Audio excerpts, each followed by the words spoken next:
जी अस्सलाम वालेकुम स्टूडेंट्स। तो आज का नया लेक्चर स्टार्ट करते हैं। आज के लेक्चर में हम लोग पढ़ेंगे रिलेशन कि रिलेशन आपके पास क्या होता है। ठीक है, आज के टॉपिक में जो है वो हमारे पास है रिलेशन। रिलेशन की सबसे पहले हम लोग डेफिनेशन देखेंगे कि रिलेशन की डेफिनेशन हमारे पास क्या है। तो रिलेशन के लिए आपके पास दो सेट्स होंगे जब आप उनका कार्टेशियन प्रोडक्ट लेंगे, मतलब ए क्रॉस बी, दो सेट्स हैं ए और बी, उनका Cartesian product A cross B जो हम लोग सीख चुके हैं कैसे लेते हैं। तो उसका कोई भी सबसेट उठा के लिख देंगे तो उसको क्या बोलेंगे कि वो आपके पास क्या है, रिलेशन है। तो इसकी डेफिनेशन नोट डाउन करते हैं। Let capital A and capital B B two sets then any subset of Cartesian product A cross B is called relation. कि आप उसका कोई भी सबसेट उठा लेंगे, उसका कार्टेशियन प्रोडक्ट में से कोई भी एलिमेंट उठा लेंगे तो उसको आप क्या बोलेंगे कि वो आपके पास क्या है, रिलेशन है। ठीक है, नेक्स्ट हम लोग इसकी देखते हैं एग्जांपल। तो एग्जांपल से आपको मज़ीद क्लियर हो जाएगा। ठीक है, एग्जांपल हम लोग इसकी लेते हैं कि हम एक सेट ले लेते हैं और उसका अपने साथ ही कार्टेशियन प्रोडक्ट ले लेते हैं। ठीक है, तो ले लेते हैं let A is equals to 1 2 3। मैं इसका अपने साथ ही कार्टेशियन प्रोडक्ट ले लेती हूँ, ए क्रॉस ए। तो क्या करेंगे, पहले ए सेट क्रॉस 1 2 3 कार्टेशियन प्रोडक्ट लेना सिखाया हुआ है। पहले 1 का इन सब एलिमेंट्स के साथ, फिर 2 का, फिर 3 का। तो इसको हमेशा ऑर्डर्ड पेयर की फॉर्म में लिखेंगे तो क्या बनेगा 1 1, फिर इस 1 का 1 2, फिर आ जाएगा 1 3। नेक्स्ट 2 का लेंगे तो आ जाएगा 2 1 2 2, फिर 2 3। अब 3 का ले लूँगी तो फिर क्या बनेगा 3 1 3 2 3 3। ये मैंने यहाँ पर ले लिया इसका कार्टेशियन प्रोडक्ट। अब मैंने यहाँ पर रिलेशन लिखने हैं, मतलब रिलेशन बनाना है। तो रिलेशन मैं अब यहाँ पर रैंडम भी उठा सकती हूँ और कोई यहाँ पर स्पेसिफिक प्रॉपर्टी रख के ना वो भी बना सकती हूँ। ठीक है, तो रिलेशन यहाँ पर कोई भी रैंडम, मतलब इसमें से कोई एलिमेंट्स उठा लेती हूँ, उसको एक सेट के अंदर लिख लेती हूँ। जैसे मैं उठा लेती हूँ यहाँ पर 1 3 और एक उठा लेती हूँ मैं 2 3। ठीक है, 1 3 2 3। देखिए मैंने उसके रैंडम को ही उठा लिए तो ये मेरे पास क्या बन गया है, रिलेशन बन गया। क्योंकि उसमें से कोई भी एलिमेंट उठा के आप सेट में लिख देंगे ना तो वो आपके पास क्या बन जाएगा, रिलेशन बन जाएगा। ठीक है, अब यहाँ पर एक मैं अब मतलब कोई मखसूस कोई प्रॉपर्टी, कोई इस तरह की कंडीशन रख के रिलेशन कैसे बनाएंगे। जैसे R1 एक रिलेशन बना रही हूँ। ठीक है, उसके अंदर मैंने ऐसे पेयर्स उठाने हैं सच दैट, ऐसे ऑर्डर पेयर उठाने हैं such that A divides B, जिसमें जो पहला नंबर है वो दूसरे नंबर को क्या कर रहा होगा, डिवाइड कर रहा होगा। तो हम क्या करेंगे, इस कार्टेशियन प्रोडक्ट में से देखेंगे कैसे कौन से एलिमेंट्स हैं। पहले देखें 1 1 को डिवाइड करता है तो पहला एलिमेंट आ जाएगा। ठीक है, पहला एलिमेंट दूसरे को डिवाइड करना है। 1 2 को भी डिवाइड करता है तो क्या आ जाएगा 1 2। 1 3 को भी डिवाइड करता है तो 1 3। 2 1 को डिवाइड नहीं करता, 2 2 को डिवाइड करता है तो क्या आ जाएगा 2 2। 2 3 को डिवाइड नहीं करता, 3 1 को डिवाइड नहीं करता, 3 2 को डिवाइड नहीं करता, लेकिन 3 3 को डिवाइड करता है। तो आंसर क्या आ जाएगा 3 3। ठीक है, तो इस तरह मैंने एक रिलेशन बना लिया। अगर हम एक और रिलेशन बनाते हैं जिसके अंदर मैं कुछ डिफ़ाइन कर देती हूँ किस तरह कि मैंने यहाँ पर ऑर्डर्ड पेयर लेने हैं इस तरह, ordered pair of A B such that A plus B less than 6, कि मैंने यहाँ पर उन दोनों ऑर्डर्ड पेयर को ऐड करना है और ऐड करने से जिन जिन का आंसर लेस दैन 6 आएगा वो मैंने इस रिलेशन के अंदर लिखने हैं। तो अब कौन कौन से आएंगे, 1 + 1 2, तो इसका मतलब है पहला आ जाएगा। 1 + 2 3, तो पहला आ जाए, दूसरा भी आ जाएगा। 1 + 3 4, तो तीसरा भी आ जाएगा। 2 1 3 आएगा, ये भी आ जाएगा। 2 + 2 4, ये भी आ जाएगा क्योंकि हमने 6 से कम उठाने हैं। 2 + 3 5, तो ये भी आ जाएगा। 3 + 1 4, ये भी आ जाएगा। एंड 3 + 2 5, तो ये भी आ जाएगा। लेकिन लास्ट वाला नहीं आएगा बिकॉज 3 + 3 आंसर इज 6। तो मैंने 6 से छोटे वाले उठाने थे तो मैंने इसके अंदर जो उसकी कंडीशन को सेटिस्फाई करे थे वो यहाँ पर मैंने बना लिए। ठीक है, तो ये हमने इसकी एग्जाम्पल में लिख लिया। नेक्स्ट आपने एक नोट लिख लेना है। ठीक है, ये नोट आपके पास क्या है, इसके अंदर सबसे पहले आपके पास ये है कि अगर आपके पास दो सेट्स हैं तो ए क्रॉस बी इक्वल नहीं होगा किसके, बी क्रॉस ए के। ठीक है, तो यहाँ पर नोट लिख लें कि ए क्रॉस बी जो है वो बी क्रॉस ए के इक्वल नहीं है। ये तभी बराबर होंगे, it is equal only when A B के बराबर होगा। ठीक है, ये आ जाएगा। और इसके साथ साथ सेकेंड रिमार्क लिख लें कि हमें कैसे पता चलेगा कि कार्टेशियन प्रोडक्ट के अंदर कितने एलिमेंट्स आएंगे। ठीक है, तो सेकेंड रिमार्क आपके पास है total number of elements in Cartesian product. इसको किस तरह हम लोग एलिमिनेट करेंगे, इस किस तरह फाइंड करेंगे कि अगर फॉर एग्जांपल एक सेट है और उसके अंदर m एलिमेंट्स हैं, दूसरा सेट है उसके अंदर n एलिमेंट्स हैं, तो उनके कार्टेशियन प्रोडक्ट के अंदर आपने सिंपली क्या करना है, दोनों के एलिमेंट्स को आपस में मल्टीप्लाई कर देना है। ठीक है, तो जितने एलिमेंट्स आए, जितने नंबर आएंगे उतने आपके पास उस सेट के अंदर एलिमेंट्स मौजूद होंगे। ठीक है, जैसे यहाँ पर कितने एलिमेंट्स थे, 3 थे, यहाँ पर भी कितने एलिमेंट्स थे, 3 थे, तो 3 3 ज़ा 9, तो इसके अंदर कितने होने चाहिए, 9 होने चाहिए। ठीक है, तो देखें 1 2 3 4 5 6 7 8 9, तो इसके अंदर 9 ही मौजूद हैं। ठीक है, तो ये आपके पास यहाँ पर हमने ये रिमार्क लिख लिया। नेक्स्ट आपके पास हमारे पास नेक्स्ट एग्जांपल है। ठीक है, और उस एग्जांपल में वो कह रहा है कि हमने इसको सॉल्व आउट करना है। ठीक है, तो एग्जांपल की पहले स्टेटमेंट लिख लेते हैं। एग्जांपल की स्टेटमेंट आपके पास क्या है, वो कह रहा है कि let a is equals to 0 1 2, b किसकी इक्वल है 3 4, and r1 r2 are relations from b to a। मतलब मुझे यहाँ पर b क्रॉस से निकालना है, और वो कह रहा है कि पहला रिलेशन आपने ऐसे बनाना है r1, जिसके अंदर आपने वो ऑर्डर पेयर उठाने हैं जिसमें उनका जो डिफरेंस है ये माइनस b वो किसकी इक्वल आए 1 के, और दूसरा रिलेशन आपने ऐसे बनाना है, इसके अंदर आपने वो वाले ऑर्डर पेयर उठाने हैं जिसके अंदर जो सेकंड वाला नंबर है वो पहले वाले को क्या करे, डिवाइड करें, b डिवाइड्स a। तो इसको अब हमने सॉल्व करना है। ठीक है, तो इसको अब हम लोग सॉल्व करते हैं। अब ये देखिए रिलेशन उसने कहा हुआ है b टू a, तो हमें यहाँ पर फाइंड करना पड़ेगा b क्रॉस a। तो इसका सोल्यूशन हम लोग यहाँ पर फाइंड आउट करते हैं। तो सोल्यूशन की हेडिंग लिखेंगे और जो सेट्स गिवन है उनको लिख लेते हैं। ठीक है, गिवन दैट, क्या क्या गिवन है, given that a set given है 0 1 2, b सेट आपके पास गिवन है 3 4। हमने फाइंड करना है b क्रॉस a। b की वैल्यू 3 4 और a की वैल्यू है 0 1 2। ठीक है, अब यहाँ पर हम इसका कार्टेशियन प्रोडक्ट ले लेते हैं। अब क्या करेंगे, 3 का पहले इन सब के साथ और फिर 4 का, तो 3 0 3 1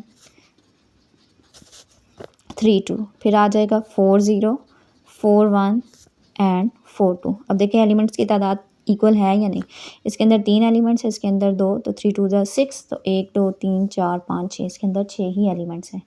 अब मैंने बनाना है यहाँ पर रिलेशन। ठीक है, r1 रिलेशन, उसके अंदर मैंने ऐसे ऑर्डर्ड पेयर उठाने हैं जिसके अंदर उन दोनों का डिफरेंस किसकी इक्वल हो, 1 की इक्वल हो। ठीक है, तो 3 0 3, ये नहीं आएगा, 3 -1 2, ये भी नहीं आएगा, 3 2 आंसर इज़ 1, तो इसके अंदर ये वाला ऑर्डर पेयर शामिल हो जाएगा। ठीक है, तो 3 2, 4 0 4 4 -1 3 4 -2 2, तो और कोई भी नहीं आएगा, सिर्फ एक यही आ जाएगा।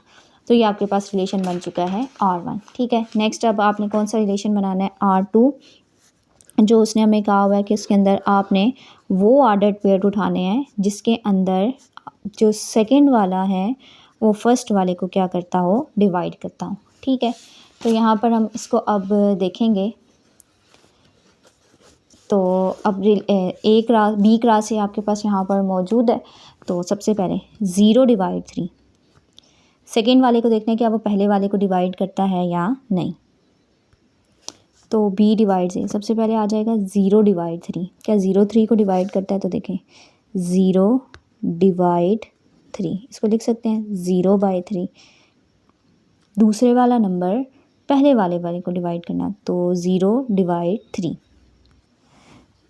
तो 0 किसी भी नंबर को डिवाइड नहीं करता, तो ये वाला पेयर नहीं आएगा। 1 डिवाइड 3, 1 3 को डिवाइड करेगा तो ये वाला पेयर भी आएगा। 2 डिवाइड 3, 2 3 को डिवाइड नहीं करता, तो ये भी नहीं आएगा। 0 डिवाइड 4, 0 4 को डिवाइड नहीं करता। 4 0 को डिवाइड कर सकता है लेकिन 0 4 को डिवाइड नहीं कर सकता। 1 डिवाइड 4, 1 4 को डिवाइड करेगा तो इसका मतलब है ये ऑर्डर भी आएगा।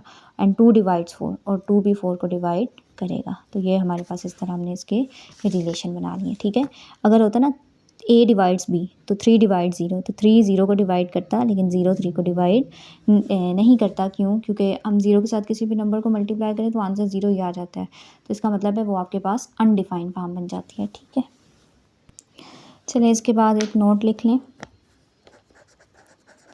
उस नोट के अंदर सबसे पहले कि एनी सब रिलेशन क्या है, any subset of Cartesian product. ठीक है, relation is any subset of Cartesian product.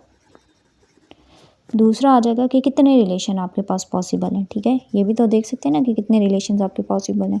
तो हाउ मैनी रिलेशंस पॉसिबल, इसके लिए आपने क्या करना है कि दोनों सेट्स के एलिमेंट की तादाद लिखनी है। फॉर एग्जांपल ए के अंदर m है और b के अंदर n तादाद है, तो देन उनके कितने रिलेशन पॉसिबल है, 2 की power m cross n। And m cross n क्या होगा, जब उन दोनों को मल्टीप्लाई करेंगे तो वो क्या आ जाएगा, is the total number of elements in Cartesian product. m cross n उनके कार्टेशियन प्रोडक्ट के अंदर टोटल तादाद को बताएगा। जब आप 2 की पावर लेते जाएंगे उनकी, तो फिर आपके पास क्या होगा कि वो रिलेशन की तादाद के बारे में हमें यहाँ पर बता देगा। ठीक है, तो नेक्स्ट हम स्टार्ट लेते हैं टाइप्स ऑफ रिलेशंस, कि टाइप्स ऑफ रिलेशन क्या क्या हैं। ठीक है, तो हेडिंग लिखेंगे टाइप्स ऑफ रिलेशन। सबसे पहले जो आपके पास टाइप है वो है रिफ्लेक्सिव रिलेशन। ठीक है, रिफ्लेक्सिव रिलेशन क्या है, हर एलिमेंट का अपने साथ जो हम लोग ले रहे होंगे, समझ लें कि हर एलिमेंट का अपने साथ रिलेशन। ठीक है, जैसे यहाँ पर तो इस इधर तो हमने नहीं, यहाँ पर जैसे 1 1 2 2 3 3, तो ये जो हर एलिमेंट का अपने साथ जो हम कार्टेशियन प्रोडक्ट ले रहे होंगे ना, वो आप समझ लें कि उसको हम क्या कहते हैं कि वो रिफ्लेक्सिव रिलेशन है। ठीक है, तो आपके पास क्या है कि अ रिलेशन आर, इसकी डेफिनेशन में a relation R on a set capital A is called reflexive relation if A comma A belongs to R for all A belongs to set A। कि अगर आपके पास उन वो जो एलिमेंट्स हैं हर किसी का अपने साथ कार्टेशियन प्रोडक्ट उसको बिलोंग करेगा, तो उसको हम क्या बोलेंगे कि वो कौन, अगर रिलेशन को जो सबसेट बनाया होगा उसको बिलोंग करेगा, तो वो आपके पास क्या होगा, रिफ्लेक्सिव रिलेशन होगा। ठीक है, और ये जो ए हमने बताया ना कि सेट ए को बिलोंग कर रहा है, तो ये हर ए जो भी सेट ले रहे होंगे उसको बिलोंग करेगा। ठीक है, तो नेक्स्ट हम लोग देखते हैं इसकी एग्जाम्पल। अब हमारे पास एक सेट है ए और इसके अंदर क्या है 1 2 3। अब पहले मैं ए क्रॉस ए बना लेती हूँ। ठीक है, तो ए क्रॉस ए बना लेते हैं। ए क्रॉस ए तो डायरेक्ट लिख रही हूँ क्योंकि पहले भी लिखा था 1 1, फिर आ जाएगा 1 2 1 3, फिर आ जाएगा 2 1 2 2 2 3 3 1 3 3। अब मैंने यहाँ पर इसके रिलेशन लिखने हैं कि रिफ्लेक्सिव रिलेशन लिखना है, तो R1 इज इक्वल टू हर एलिमेंट का जिनका अपने साथ रिलेशन है वो उठा लूँगी, 1 1 2 2 3 3। तो ये आपके पास क्या बन गया है, रिफ्लेक्सिव बन गया है। This implies that R1 is reflexive. ठीक है, इसके बाद एक एग्जांपल दे रही हूँ, आपने वो होमवर्क करनी है। तो एग्जांपल क्या है, write a relation equal on a set A is equals to 1 2 3 4। मतलब आपके पहले इसका एक अपने साथ कार्टेशियन प्रोडक्ट लेंगे जिसमें दोनों एलिमेंट्स आपस में बराबर होंगे, वो वाले एलिमेंट्स आपने लिख लेना है, वो सेम ही आएंगे 1 1 2 2 3 3 4 4। ठीक है, तो ये आपने कर लेना है। नेक्स्ट आपके पास एग्जांपल है, उसके अंदर कह रहा है how many relations are there on a set with n elements. कि आपके पास एक सेट जिसके अंदर n एलिमेंट्स हैं उसके कितने रिलेशंस पॉसिबल है। ठीक है, तो हम वो सेट ले लेते हैं कि वो क्या है, ए सेट है।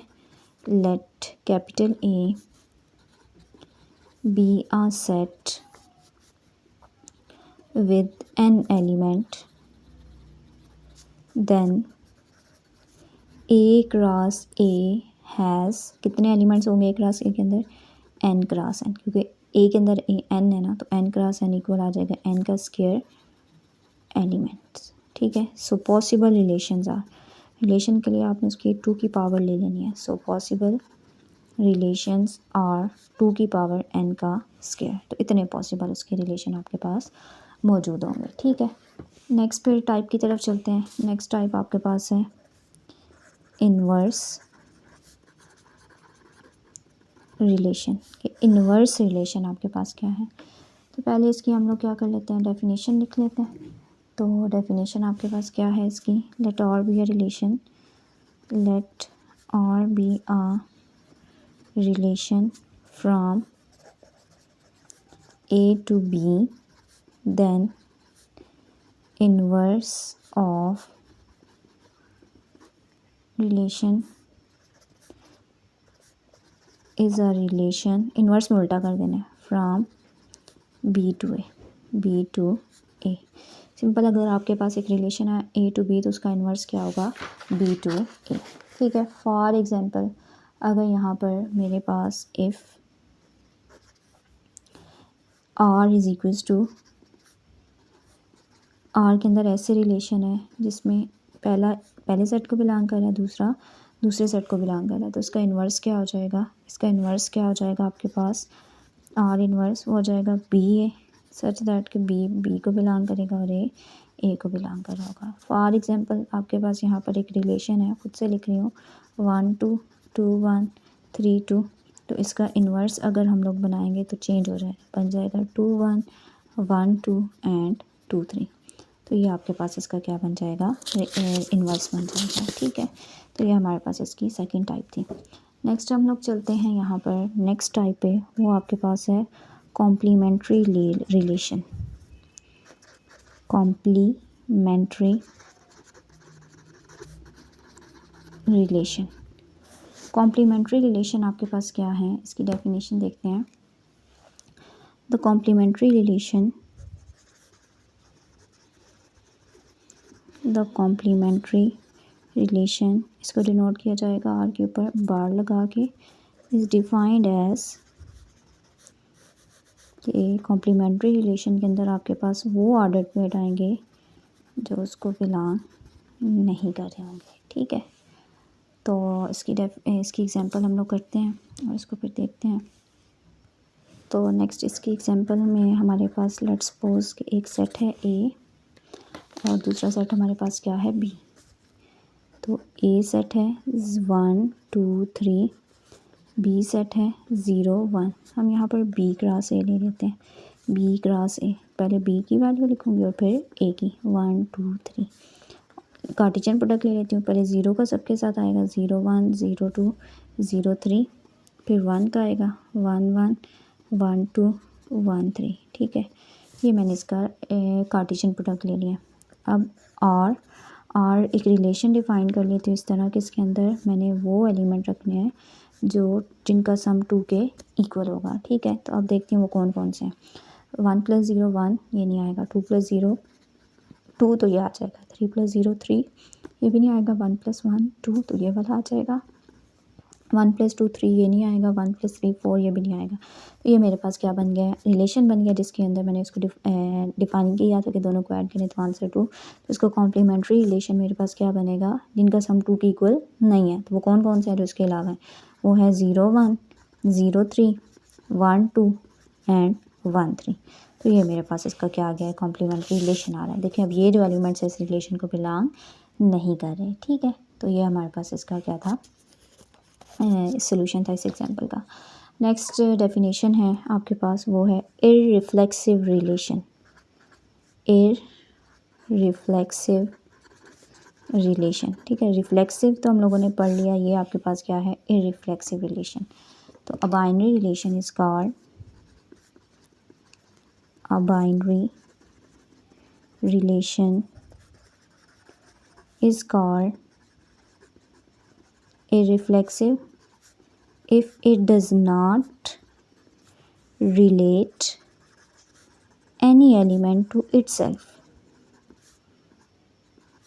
कि इररिफ्लेक्सिव रिलेशन वो है जिसके अंदर हर एलिमेंट अपने साथ रिलेट ना करें, तो उसको हम क्या बोलेंगे कि वो आपके पास कौन सा रिलेशन होगा, इररिफ्लेक्सिव रिलेशन होगा। ठीक है, दैट इज़ कि आपके पास हर एलिमेंट का अपना जो जिसके साथ अपने साथ रिलेट कर रहा होगा वो उसको बिलोंग नहीं करेगा। ठीक है, जैसे 1 1 होगा तो वो रिफ्लेक्सिव है वो, तो उसके अलावा जैसे 1 2 ले लेते हैं, 1 3 ले लेते हैं, तो वो आपके पास क्या आ जाएगा, इररिफ्लेक्सिव आ जाएगा। ठीक है, नेक्स्ट इसकी एग्जांपल देख लेते हैं कि इसकी एग्जांपल मतलब हम किस तरह डिफ़ाइन कर सकते हैं कि तो ऐसे रिलेशन जिनके अंदर मतलब कि ग्रेटर देन वाला रिलेशन हो या लेस देन वाला रिलेशन हो, वो आपके पास उसके अंदर इसके अंदर आ सकते हैं। ठीक है, तो इसके अंदर लिख लें कि ग्रेटर देन रिलेशन, जैसे हमने ऊपर फॉर एग्जांपल के हम कहते हैं कि ऐसे जिनका 2 से ज़्यादा सम हो, 3 से ज़्यादा सम हो, तो वो वाले। और दूसरा क्या है, लेस देन रिलेशन। ठीक है, आगे मज़ीद एग्जांपल आएगी तो फिर ये मतलब कि ऐसे एलिमेंट जिनका अपने साथ रिलेशन नहीं है वो इररिफ्लेक्सिव रिलेशन होंगे। ठीक है, नेक्स्ट देख लेते हैं सिमेट्रिक रिलेशन, इसकी डेफिनेशन कर लेते हैं, फिर जो एग्जांपल है वो नेक्स्ट लेक्चर में देख लेंगे। तो नेक्स्ट आपके पास है सिमेट्रिक रिलेशन। सिमेट्रिक रिलेशन क्या है कि अगर ए बी उस रिलेशन को बिलोंग कर रहा है तो बी अगर उसको बिलोंग करेगा तो वो सिमेट्रिक होगा। ठीक है, तो R relation R is a symmetric, उसको सिमेट्रिक तब बोलेंगे इफ़ कि अगर एक पेयर उसको बिलोंग कर रहा है, देन अगर बी ए भी उस रिलेशन को बिलोंग करेगा तो वो उस केस में आपके पास क्या बन जाएगा कि वो क्या है, सिमेट्रिक है। ठीक है, तो ये आज का लेक्चर था। फिर इस चीज़ में अगर कोई आपको समझ नहीं आए तो आपने फिर मेरे से पूछ लेनी है, बाकी फिर इंशाल्लाह बात होगी। अल्लाह हाफिज़।